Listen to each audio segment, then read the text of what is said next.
Alex, it's wonderful to be talking to you today. How you doing? I'm feeling really good. I wish it was under better circumstances, Right. but alas, here we are. Did you have any idea going into tribal council that you were one of the targets?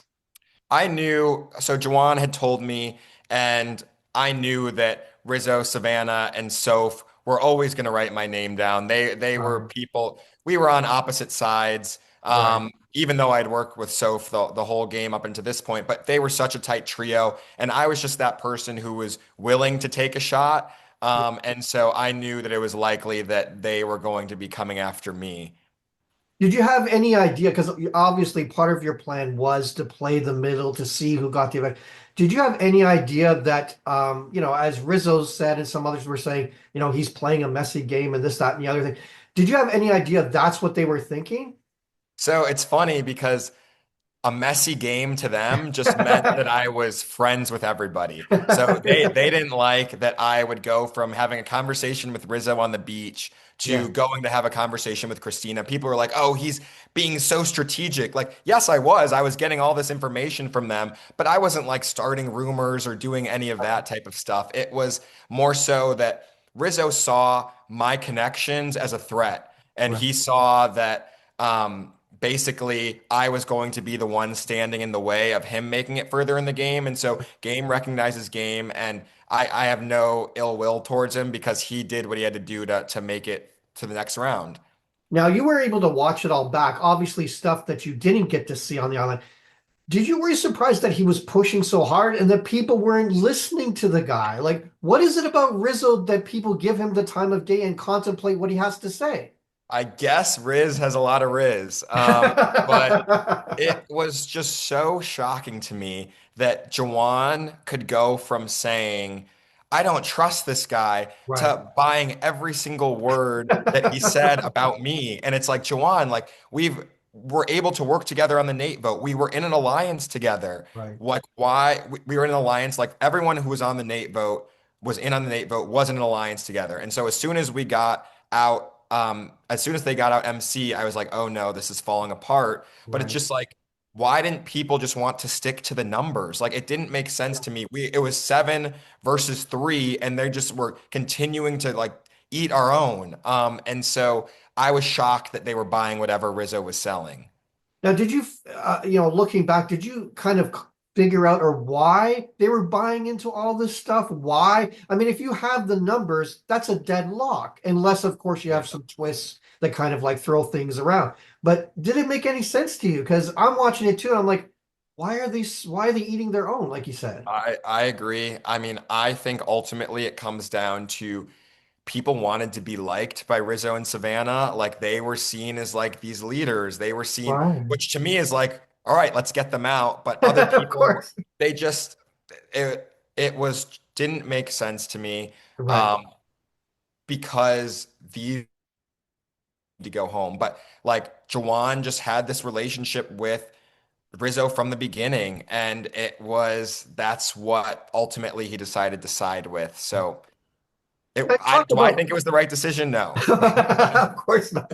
Now, Yeah. now you talked about relationships. You and Sophie were quite close.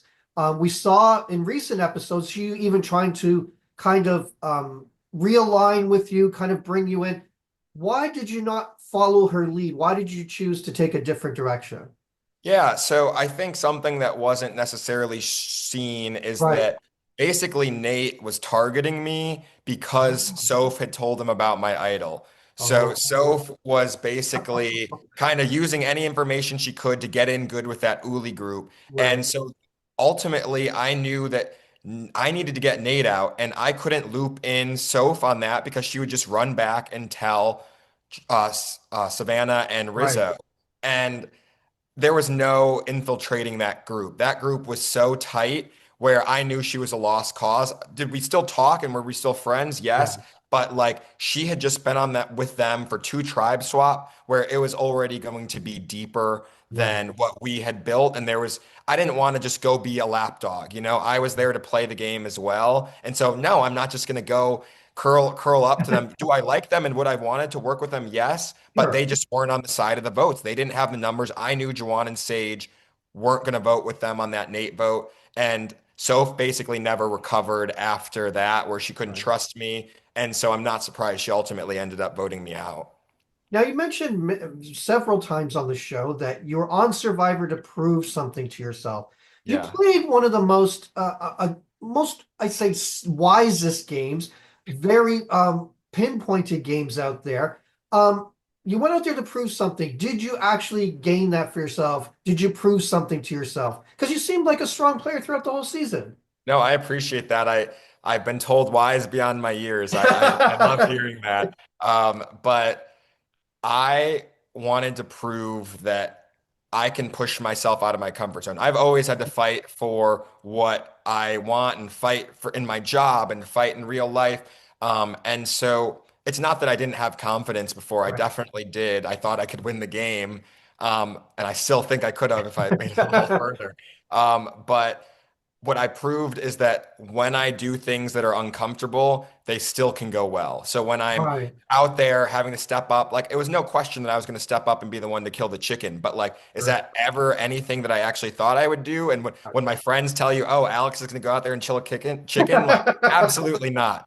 And so everyone, the reaction has been so awesome because it's like it's showing exactly what I wanted to prove that I am this like person who can step up and do hard Right. things. Right.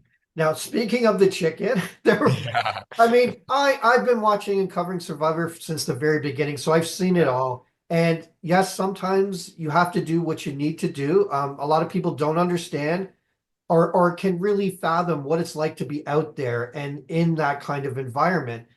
There were some fans that weren't happy about that. Um, how are you feeling about the whole thing? Well, let me first by start by saying like I understand why people aren't happy with it. Like, did Right. I want to have to do that? No, I didn't. No. But I think what people need to understand is like I the whole first week I probably had a total of one coconut. I am starving at this point, and I didn't kill the chicken because it was some fun thing to me. Right. As you can see, it was very hard for me to do Right. that, but it was out of necessity. Some people do this every day in their life. So what's different than it's just pulling the curtain? It's just we're looking behind the curtain at this, and I think that's what some people aren't identifying with. I know some people would be against it in general or Right. vegetarians. I respect that, Right. but this is not something that was just like a fun survivor thing. This is Right. we're starving and we need all the nutrients we can get if we want to be able to compete. Well, that's true. I'm not a big hunting fan, but I do appreciate hunters who go out there and use the whole animal. They respect Mhm. it and they use the whole animal. So that's a whole different kind of approach to it.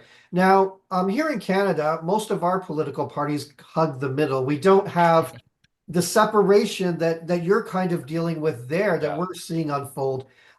Did any of your political know-how, your diplomacy skills, did that? I assume that some of that came into play in Survivor. And at any time, did you feel like I need to tell people what I do? Because a lot of people who are lawyers, this, that, and the other, Yeah. like, no way am I telling people this stuff. Yeah. So there's never a point, John, that I thought, let me tell people that I work in politics and that I especially work in political communications, because Right, that would then they'd feel that a lot of my interactions were ingenuine. But I think it really came into play because you have to know how to build these connections with people who are different than you, who have different ideas. And I really used that as a way, and knowing even how to use information when you get it. It's like, I don't right, want people to not tell me things because they thought I couldn't be trusted. And so I right. just, Yeah. yeah, so I just felt that really my work set me up perfectly. I mean, you hear me talk about it every 5 seconds, but it's because it is so applicable Right. to everything, the social strategy of the game. Yeah. Now, just a couple more questions here. I wanted to ask you because I asked this of all the survivors I've talked to, but Yeah. again, every season we only see a bit of everybody's journey because obviously there's editing and there's time constraints. Is there Mhm. anything about your journey, whether it was a moment on the island with someone, whether it was a strategic move, is there anything you wish fans would have seen about your journey? I mean, I think that I would have loved I think, and what I've read online, like people were kind of wondering where I was on the merge vote and like Oh, wanting to right. hear my thought of Nate. Why did I not side with Soph? Why did I? And so I think that was the part of, I wish it would have been shown of well, Nate's coming after me. And basically, it got to the point where Rizzo had sent Nate out to go make amends with me, make Right. amends with me. And I wasn't buying it. Like, I'm not, I could see from the very beginning, and that's why I'm sitting here right now, what Rizzo was doing. It's like he was going to sick his minions out. And basically, not that Nate was a minion, Nate was very confident in himself, but he was trying to help out his friend. Right. Um, but it was very much so I had a say in that, and I just wish kind of my perspective would have been a part of that. I think it could have been helpful for fans to see why I sided with Hina instead of going with Soph and the Uli members.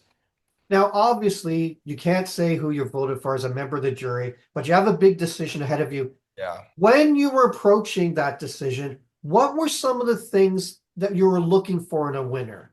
Yeah. I had to play the game from day one. And so I didn't want someone who was just sitting around. I didn't want Right. someone who was just getting carried to the end.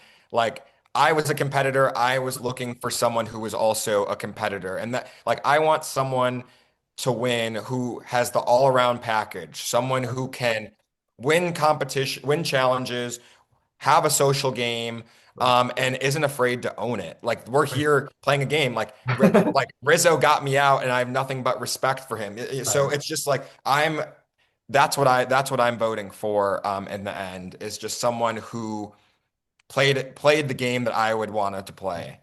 Well, Alex, it was wonderful watching you this season. I and others are disappointed that your journey got cut, even though you made it quite far in the game. Yeah. Who knows? Maybe your survivor journey isn't over just yet. Maybe we'll get to see you again. We'll see, John. Fingers crossed. Thanks very much, Alex. Yeah. Have a great day and all the best of luck in the future. Thanks so much. Take care.